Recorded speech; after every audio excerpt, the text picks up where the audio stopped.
বাংলাদেশের পোস্টার বয় বিশ্বসেরা অলরাউন্ডার সাকিব আল হাসান, যার নাম খ্যাতি পুরা দুনিয়া জুড়ে। কিন্তু সেই সাকিব এবার ফেসে গেলেন বাজেভাবে। তার নামে হলো হত্যা মামলা। সুপ্রিয় দর্শক, সাবেক সংসদ সদস্য জাতীয় দলের ক্রিকেটার সাকিব আল হাসানের বিরুদ্ধে হত্যা মামলা করা হয়েছে। বৃহস্পতিবার 12 আগস্ট রাতে আদাবত থানায় এই মামলাটি করা হয়। আর এই মামলাটির কারণে দেশে আসলেই যে কোনো সময় গ্রেপ্তার হতে পারেন সাকিব আল হাসান।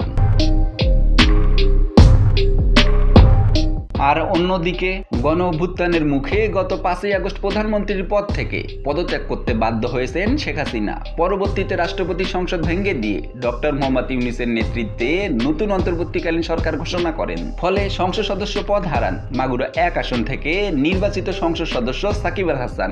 আওয়ামী লীগের অধিকাংশ নেতা এই মুহূর্তে আত্মগোপনে। তবে অভ্যুত্থানের সময় সাকিব কানাডায় গ্লোবাল টি-20-তে ক্রিকেটে ব্যস্ত ছিলেন। পরবর্তীতে সেখান থেকেই পাকিস্তান সফরে থাকা জাতীয় দলের সঙ্গে যোগ দেন তিনি।